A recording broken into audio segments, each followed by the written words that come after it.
All right, happy engineer. Welcome back. I'm here with Dan Cumberland. Dan, thank you so much for making time, your generosity to be here with us today. Welcome to the Happy Engineer podcast, man. I love it. Thank you so much to just for the chance to be here. So pumped to talk with you and share with your audience here today.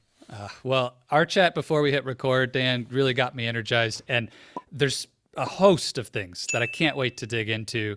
And I mentioned it to you already, but one of the reasons this conversation has me jazzed is because a big percentage of the engineering leaders that I work with and that I coach at OACO have a passion or a deep desire inside them to pursue an entrepreneurial journey at some point. You know, they're Yes. building products for amazing companies, and they have this desire one day to go do something on their own. And that's a big part of your story, not to mention this Gen Z population, the data around Gen Z, the most entrepreneurial generation we've seen since before the Industrial Revolution, when everybody in a way Yes. was their own entrepreneur. This is such an important conversation for that reason. But before we talk Dan's success and seven-figure SaaS companies and all of what you've learned and the meaning movement, all these pieces, I actually want to back the clock way up if you're open to it. And Yes. I want to hear about your time as the pastor of student ministries at Oak Community Church, because I think it's really amazing that that's where That's where I everything began started. for you.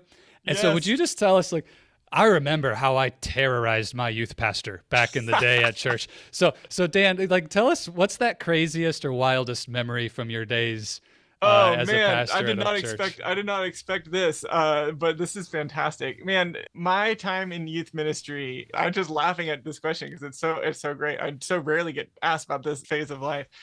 Youth ministry, it's a wild ride. A lot of dodgeball, a lot of just fun retreats. Junior high and high school kids are just they just love having fun and being crazy. I'm trying to think of like what some of the highlights are. I mean, there's plenty of like all-nighters, like that's like a thing that was, I don't know if Oof. that's if it's still a thing in youth ministry, but we would like stack up all these events back to back. We'd go like, bowling at 2 a.m. and go to a arcade at 4 a.m. and like keep the kids out all night, all, supervised and transported on a bus and everything like that. And everyone crashes hard and the parents come and pick up their kids at 6 a.m. on a Yeah. Saturday morning, and they all go to bed for that. I always view that hopefully as a gift to the parents, that their kids just get to One night sleep off. Yeah. the whole weekend. um I'm trying to think of like what there's one thing. So one event that we would always do every Halloween, we would have what we'd call a Halloweeny roast, Okay. as Okay. as an alternative to like trick or treating or going out partying and things like that. We would have a big bonfire, have a bunch of hot dogs, and we played this game that we called pumpkin volleyball, where you'd have two teams with each one had a bed sheet. The teams of like five to seven people and a bed sheet on each side of a volleyball net. Then a pumpkin you'd put in the middle of the bed sheet, and they had to get Yep. the pumpkin over the net by relaxing the Sure. sheet, Sure. pulling it taut, and launching it. And then the other team has to catch it, coordinated, like catch it, and then go back and forth. And it was just hilarious. And I mean, sometimes kids would get hit with the pumpkin. They're not that heavy, so it wouldn't hurt.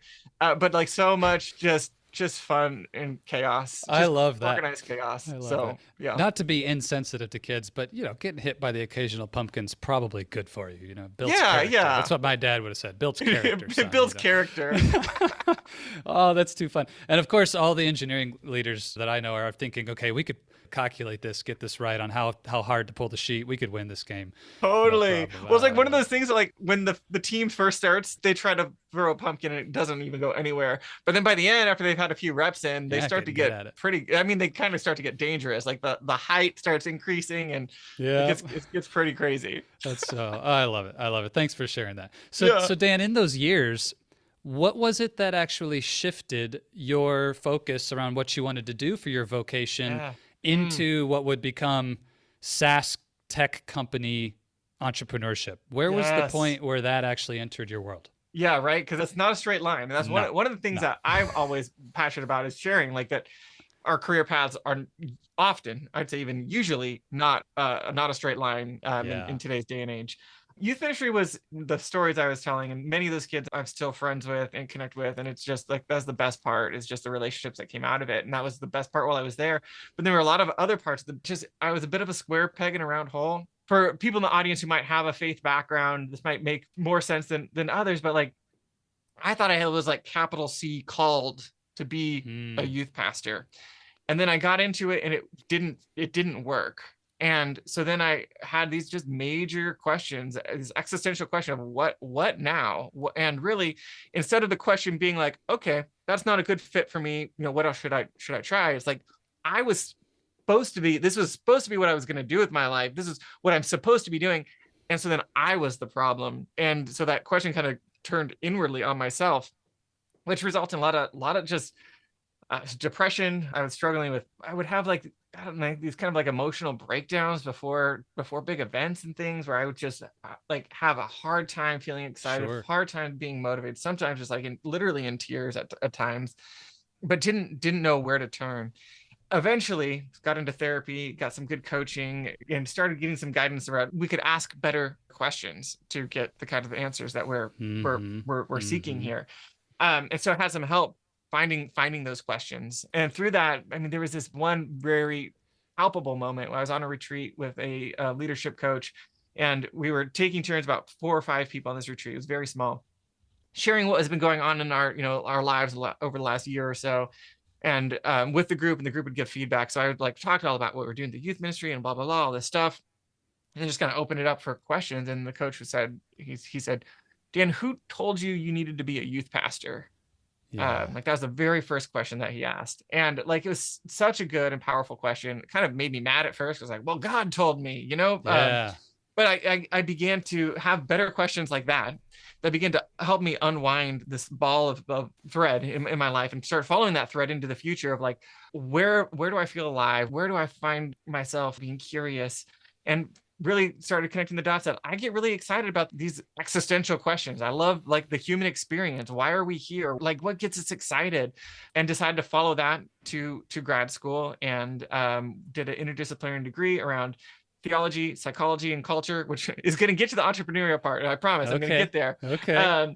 But then out of that program, also, I just felt like I think I discovered for the first time some permission to let myself be, I think, who I am, who I'm made to be. Ooh, Which is, I love that having, word, permission, Dan. yes, That's permission really is so huge. powerful. Yeah. Yes. And I think part of that permission for me manifested itself in like just realizing and accepting that I like to have a lot of things going on. I like to go where there is no map. I like to figure things out as I go. And so out of that program, 2 things happened. One is, this entrepreneurial, I gave some space for the entrepreneur inside of me to emerge. And secondly, I started the Meaning Movement, which is a podcast and a business all around, more recently focused on helping entrepreneurs find balance between the life that we want to live and the business that we're building. Started really more focused on kind of the same questions, but really focused at careers and career transitions. And so I started this business, and I had no idea how to be an entrepreneur, how to run a business. So I started like looking for ways to educate myself, and started doing like externships, I guess you could call them, or internships. And one of those ended up being the guy who's at a PE firm who bought a software platform. He asked me to step in to run it. And so I just jumped into the deep end of running a software company. Okay. And I'm taking a very long, probably giving more context. Right. But I love the arc of this, Dan. And Yes. Let's pause right there for a second, because I think okay. what you said, that's so important, what I want to build on. I love how that question of who told you that you should be fill in the blank. Yeah. And sometimes you think it was yourself. Yep. Sometimes you feel capital C called. And I think whether you have a religious or faith background or not, everybody can connect to that same idea that somehow I ended up with this deep faith or belief that this is where I ought to go. Yes. And, Dan, I've got a lot of engineering leaders I work with who'll tell me things like, well, in my family, you only had 3 choices. You could be an engineer, a doctor, or a lawyer. And I was good at math and science, so I became an engineer. Yes. And you could say, well, so who told you to be an engineer? Well, was it really you, or was it your parents? Yes. Was it really you, or was it culture? Yes. I really wanted to be in a high income occupation, and engineering was at the top of the list in high school for our occupation. So I There you went to go. engineering school. A lot of people end up that way. And then 10 years into their career, they're asking the same questions that you just 100%. described. Like, Yes. I don't feel truly connected to this. Or even when they love engineering, they still find themselves lost or losing the plot of what this is all about along the way. And so Yep. I think Yep. what you shared is so important. Everybody needs to ask themselves at multiple points in their journey, who told me that this is where I need to be? And have I 100%. made an intentional choice for where I want to go next? And it doesn't have to be a straight line. So Yes. Yes. here you are. You I get love asked that. to jump Well, in. just to Oh, even go speak to ahead. that just a little bit, Please. just one more layer is like the answer to that question is my youth pastor, which probably isn't a surprise for someone who's been in youth ministry, but like Totally. my youth pastor told me I needed to be a youth pastor because that's what was important to him, and he was an important figure in my life at that really pivotal moment. And I say that as just an example of how we have these stories or narratives about ourselves, about the world, about the choices that we should and shouldn't be making that just we absorb. And my youth pastor is a great guy, had great intentions and had a great impact on my life in a lot of good ways. That was one way that didn't serve me the best, right? That wasn't his fault. He didn't do it on purpose. Right. But just being in his orbit, that's like one of his values that I inherited. And I think that is a case in point of what you're saying of like, we just absorb from culture, from families, from the institutions, the schools we go to, all these things that just then end up dictating how we think about what's possible for us and the choices that we make. And so I just love that you're inviting people to just become more conscious of who are the other voices in the room when you're thinking about and talking about who you are and what you do. So Dan, I know we don't have time today to unpack all of your history in SaaS, in entrepreneurship, but a couple of the brief things I saw about you and some really amazing success. Built 3 companies, 7-figure revenue companies in SaaS, software as a service technologies.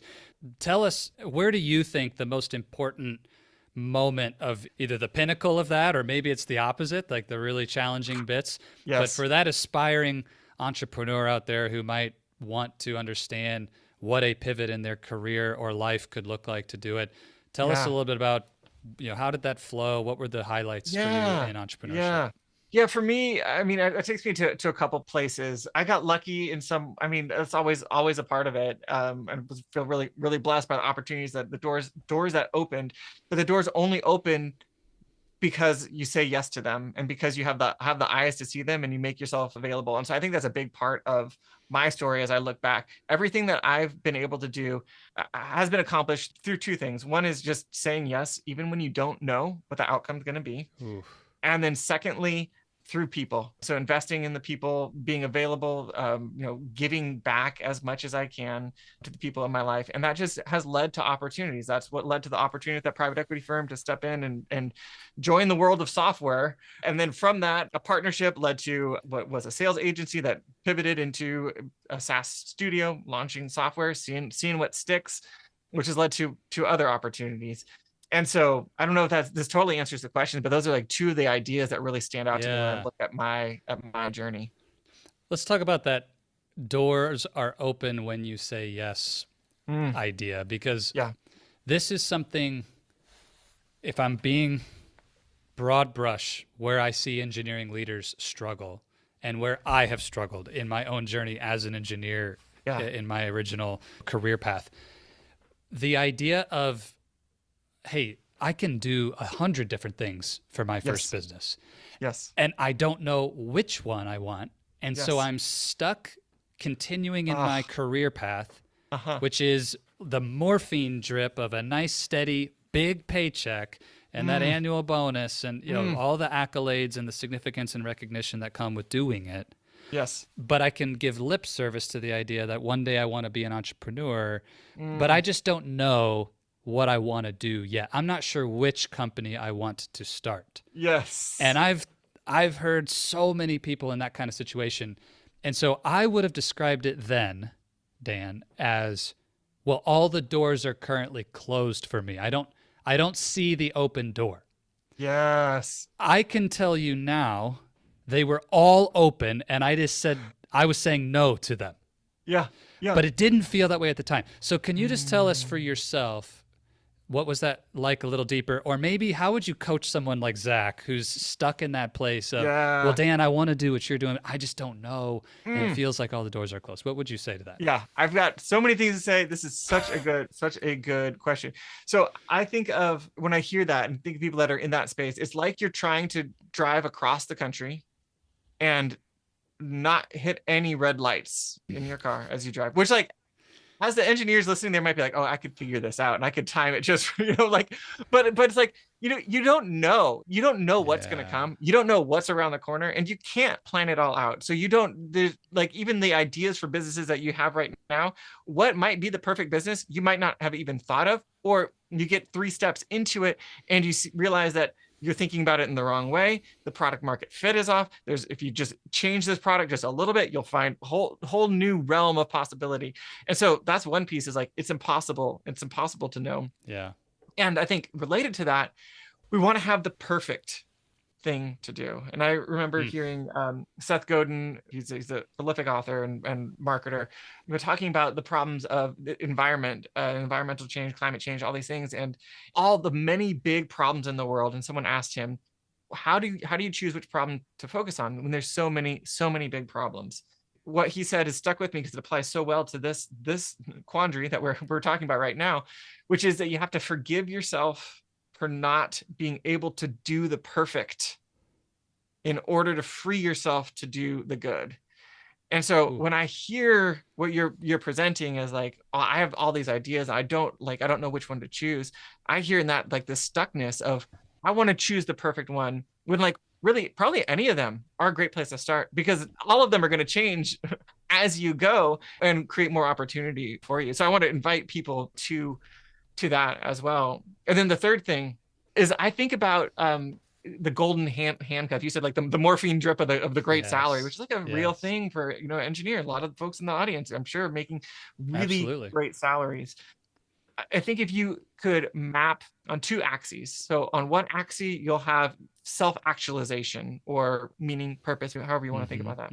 On the other axis you'll have profit, which could be your paycheck, it could be the benefits, all those kinds of things, which then divides into four quadrants that are high in one and low in the other. So let's say that engineering, like maybe it's not the highest as far as self-actualization. Maybe it's even on the low side for some folks here, and they feel like, I really don't love this, but it's really high on that paying side. The dream job would be like, you're making making millions, doing work you love, benefiting lots of people, all of those things.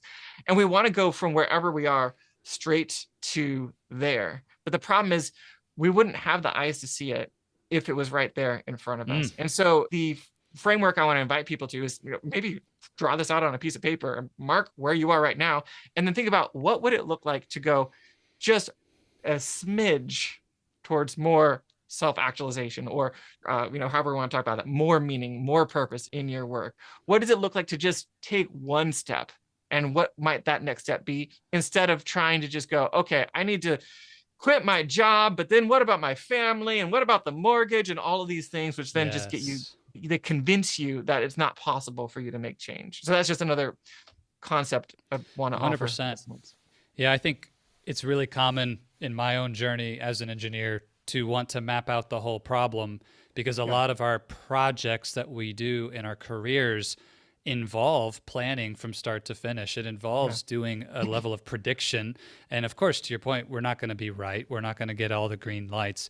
Yes. But a lot of times those problems are plannable and solvable in some capacity, as this y = f of x formulaic type of approach.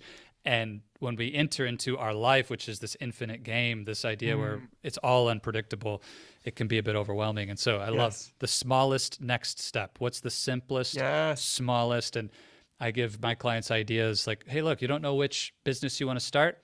In the next 30 days, how many people could you talk to who own a business and learn a little more? Hey, you're not sure if you want to do software or fulfilled by Amazon products? Cool. Let's go read a few blogs or get some information about both in the next week, and then come back. Tell me what you learned. Let's just keep putting one foot in front of the other. Love that. Along the journey. And I think it's important, Dan, too, and I'd love your thoughts on this. As we unpack the entrepreneurial journey, I don't want someone who says, but I like being a W-2 engineer. I want to build on that axis to feel that that's not acceptable or that that's a bad 100%. thing. So if you're in that boat, maybe you hear that person saying, hey, well, this isn't for me, then if it's all about entrepreneurship. What would you say in response to that? Yeah. Well, I would say first, that's totally fine. Not everyone's meant to be an entrepreneur. It's not the path for everyone. But I would say, I think about entrepreneurship as it's a really fun lens. And this is, because I'm an entrepreneur, it's a really fun lens to look at the human experience through, because in order to be an entrepreneur, you're always having to grow. You're always having to become the next version of yourself in order to take your company where it needs to go. But that experience of growth, that experience of becoming the next iteration of yourself is true of all people, even though it's easier to point at an entrepreneur and show like, here's where you're growing. Here's how, you're learning advertising, you're learning marketing, you're learning like all these things. But the same is true of someone who's got their W-2 and in their job. And so the invitation I would offer to that person is to think about where's their growth edge in their current work, and how can they become the next iteration of themselves? What is it that's being this is going to sound very woo-woo, but for engineers, but like what is it that's emerging or being birthed inside of them? What's the next version of themselves that's trying to come out and find some expression in the world? And how can they give expression to that in their job, as a hobby, or as a side project, or whatever it might be? And so that's where I take that idea. So glad you said that. I couldn't agree more. And I think it's a powerful thing for every engineering leader, no matter what you aspire for your vocation. If you don't want to start a company, or you do, it doesn't matter. You are the lifestyle engineer, as we call it at Oeko, in your journey. You are the CEO. You're the entrepreneur who's creating value within the framework of what you want to see your life look like. So if that's in your health, if that's in your marriage, if that's for your kids, if that's for your hobbies, you are entrepreneurially creating value in your universe that you can influence, no matter what your job is. 100% agree, and I'll sign my name on that statement. I think that it's an invitation, and maybe entrepreneur again. I think it's kind of like this placeholder for this idea of you're taking ownership and you're taking responsibility. And so the invitation to the W-2 engineer is, maybe you're not an entrepreneur, but what does it look like for you to take full and extreme ownership over your life and have that mindset as the way you view yourself in your world? To know that like whatever is going to happen to you is, you're not in a place where you just need to wait for it to happen, but you need to proactively make it happen. And what does it look like for you to take that mindset to your W-2 job and to the rest of your life? So good. Dan, one of the things in your story and your bio that I just wanted to quickly touch while we're on the topic of the SaaS companies was $1 million mistakes that entrepreneurs make. And I feel like it would be unfair to the engineering leader listening who's getting a chance to gain wisdom from Dan not to quickly say, what's that number one $1 million mistake that new entrepreneurs or even seasoned veteran entrepreneurs make that you've learned from your journey through building SaaS companies? I love the topic of $1 million mistakes, because there are a few that I think many entrepreneurs make, and they're not the ones that we usually think they are. So we think of $1 million mistakes. We think of bad partnerships. We think of campaigns that went wrong, failed launches or whatever it might be. I think the biggest mistake, and this is, from my point of view, I'm not a VC backed entrepreneur. I'm not going down that path. I'm bootstrapped. I'm building businesses, the long and slow way in some ways. And I look around me at other entrepreneurs that are doing similar work. Even though the VC-backed Silicon Valley entrepreneur gets the most airtime in the press, that's not the majority. And the majority are people like you and me who are out there doing the work. And the $1 million mistake that we make is around pace, and it's around sustainability, and it's around not what we're doing, not why we're doing it, but how we're going about doing it. And to put it bluntly, is that we burn ourselves out chasing after, we burn ourselves out for a life that we don't love, because we're just sacrificing it all for the business in order to gain a future that may never come, because the business may never find that hockey stick growth curve. And that day when we can take that 6 months off and travel the world while the business runs without us may never come. And so the mistakes, the way that it manifests itself is by burning ourselves out so that we quit, so that we sell, so that some other aspect of life gets sacrificed, particularly relationships, friendships, partnerships, marriages, all of those things, because we've sold ourselves, tied ourselves to this business that we're creating. We become entrepreneurs typically for three reasons. We want a life that has less stress, we want more freedom, and we want to make more money. And Yes. often we get into it and then we find that we're not doing any of those things. We're not getting any of those things.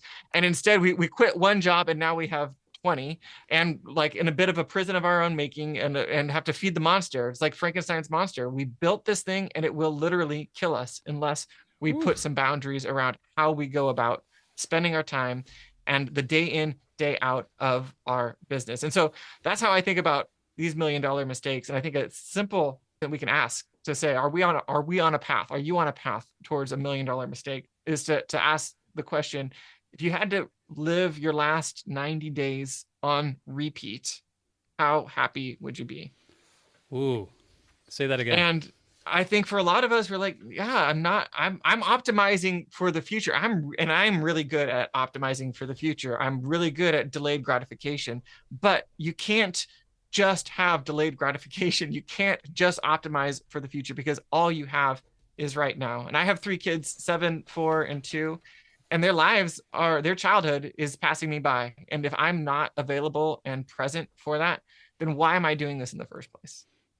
That is such a good question. And Dan, I love it because one of the things I share with clients is I generally don't care for the advice about, if you died tomorrow, what would you do? You wouldn't be doing this because statistically speaking, you're probably not going to, and none of us would. I mean, you and I would not be having this conversation if I knew I was going to die tomorrow. And so I don't find that to be productive and insightful in many cases. It can be, but generally I don't like it.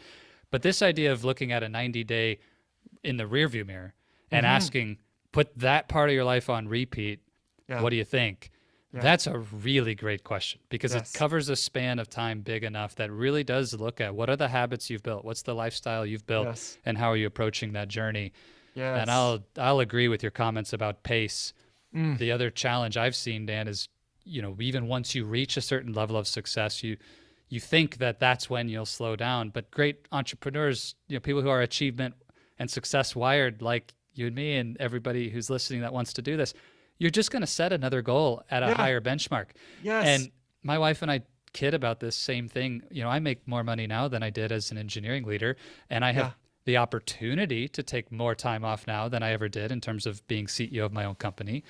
But I often forget that it's true. And I'll come home and say, oh, we didn't hit this milestone, or we're late on this thing, or I want to accomplish this, or we want to get to this next place. And it's like, whoa, where am I in such a hurry to get to? This is already the life I dreamed about 5 years ago. I don't need tomorrow to live the life I dream about for 5 years from now. I love it. So good. Yeah. So good. And when you level up, when you reach that place, you also have so many more opportunities. The further you go in entrepreneurship, the more you see how much more there is to do, right? And so you have to create the habit. And again, the mindset of I need to stop. I need to enjoy my time right now. And one, very practical way that I'm working on that is when I tell my wife and kids that I'm going to be done with work and I'm going to hang out with them, 4 or 5 o'clock, we're going to go do something before dinner or just have dinner together. I need to show up. And I don't want to be like, oh, I'm 15 minutes late because I got tied into answering more emails or whatever else. There's one small activity that I'm committing to and working on in my own life of saying I want to be there for my kids when I say that I'm going to be there for my kids. And I want to be the kind of dad that shows up when I say I'm going to be there. Love that. So I can't let you get off the conversation without sharing with us the work that you do now that is really a part of the solution to not falling into this trap in the pursuit of simply going after money or flexibility or these things that entrepreneurs dream about, but really connecting deeply to meaning and the meaning movement and all of the work that has changed so many lives that you're doing now. So Dan, tell us, what is that meaning movement all about? What's the foundational pieces? And I know we won't get into all of it today. Totally. People are going to need to follow up with you, but I love that. meaning, where did that come from, and just tell us about it. Totally. Yeah. So the meaning movement came out of, as I was sharing some of my story of going to grad school and wanting to like work with people around like, where are we going? Why am I here? And so it has kind of started in like the career space, but more recently it's focused on entrepreneurs and these questions, avoiding these $1 million mistakes as we've already talked about. So I help with the meaning movement, the access points to the meaning movement. You go to meaningmovement.com, you'll find resources there. The podcast is probably the main offering at this point, which wherever you're listening to this, you can find the meaning movement. It's really focused to give entrepreneurs the insights that we need to recalibrate our work-life balance so that we have the energy and motivation to keep going, to avoid those $1 million mistakes, to be able to build a business and a life that we love. I'm trying to like kind of make this Venn diagram of like personal support and like business, and like it's both. And that's some of my lens on life, is that it's always both. And like it's never just business. And so as I've been stepping into this and building, recalibrating the meaning movement, really focus on this demographic. An accelerator that I'm designing that'll be launching in January. The working title is called Bootstrap Without Burnout, to really help folks on this path. I've got a couple people already committed to this. One's a restaurant owner. One owns a design and strategy agency. And I'm looking for more people to come and be a part of this cohort where we get to ask these questions together, recalibrate our lives together, and have company along the way. And that's a big thing that I've seen in these conversations with folks, is that often we don't have the place to talk about like this side of entrepreneurship. Instead, we have a lot of the strategy, a lot of the business stuff. What about like the personal cost, and like who's going to help me determine when is enough, when have I worked enough, and what are the metrics that I need to personally use to measure that in my own life? And so that's some of the work that I'm helping people with through the meaning movement and through this accelerator. One thing that I share with all of my engineering leaders who I coach, Dan, and I think it's so important for people who hear this and they're interested in what you're talking about, and they may want to be a part of the meaning movement with you and join your accelerator. Your mind is a meaning-making machine. Yes. And you are in the process, even as you're listening to Dan and I's conversation right now. So engineering leader, I'm calling you out. As you're listening right here, right now, your mind is in the process of making meaning of what we're saying. You're deciding if what we're saying is true or false. You're deciding if it aligns with your values or not, what you're going to do in terms of action or none. You're constantly in this process of making meaning, filtering that through your belief systems and your experiences and all of this. And, we dig into that really deeply in coaching with our clients. Well, the key of what I love about the work you're doing, Dan, and why I encourage anybody who wants to pursue this to work with you and join up with this, is you can either let that happen on autopilot, on what I would call by default, through a set of filters and lenses that you're unaware of, and that may steer you right into a brick wall. Yep. Or you can get intentional about creating the meaning that's aligned with what you want, and work with someone like Dan and actually use that as an asset, as a tailwind, a catalyst to growth, and actually be your superpower rather than this subconscious barrier. 100%. And so that said, I was curious, do you have to be a full-time entrepreneur, like running your own company, to join your accelerator? Or if an engineering leader is currently employed, but they would love to do this as a side hustle or start building their path, is that something they could still do? That is such a good question. I have not actually thought of it about it before. I think if the theme resonates and if this is an area of growth, then anyone would be welcome. So I think it's like if as I'm talking about it, if you said yes, this is me and something that I could benefit from, would love to have you as a part of it, regardless of your employment status. Brilliant. Well, I think they need to reach out to you regardless, Dan, because the meaning method framework, your 4 pillars, there's so much meat that we don't have time to unpack today. And so please, I encourage everybody listening, go connect with Dan. We'll put all the links in the show notes, and go check out, if nothing else, subscribe to his blog and start consuming this content, because it's transformational. I had such a fun time going through it in preparation to chat with you today, Dan. So love the work you're doing. Thank you so much. Amazing. Well, Dan, you actually alluded to this earlier in our conversation, and believe it wholeheartedly that if we want to get better answers in our life, questions lead, answers follow. That's true for great engineering. It's true for great coaching, the work that you do.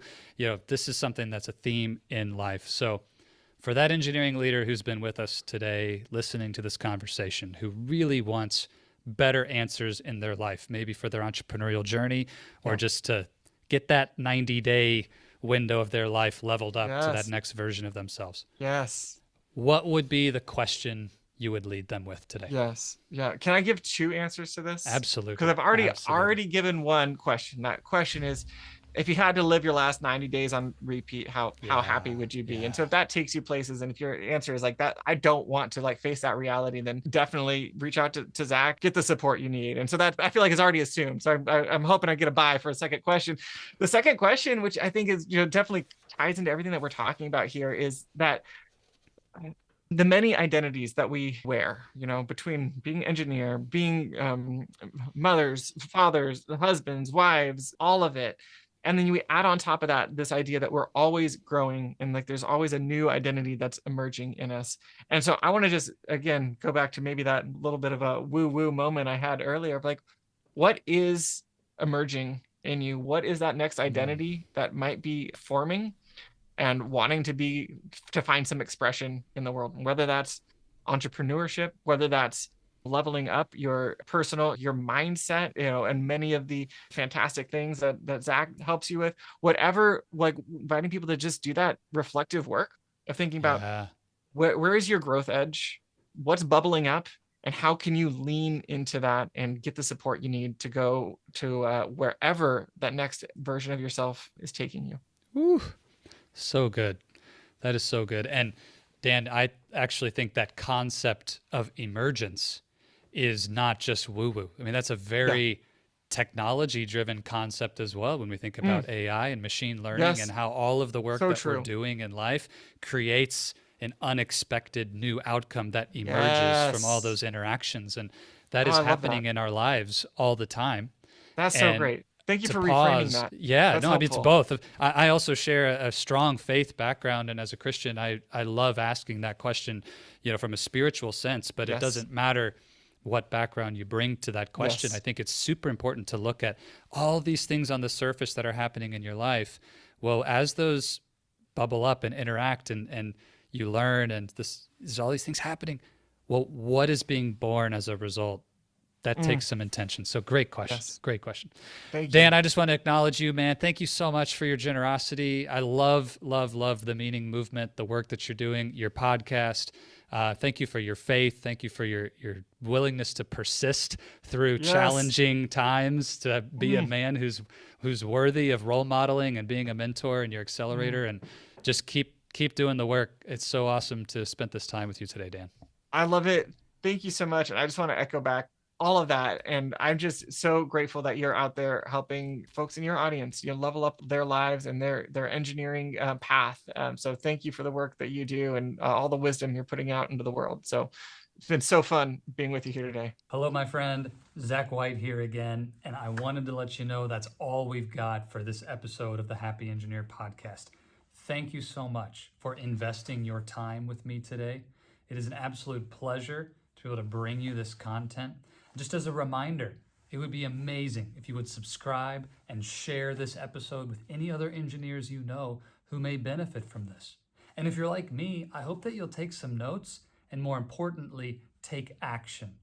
In our audio version of the podcast on Apple Podcasts and any place that you go to find podcasts, there's a little more content from me about this episode in the debrief.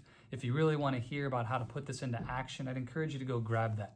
But thank you for joining us for the video version of our interview today.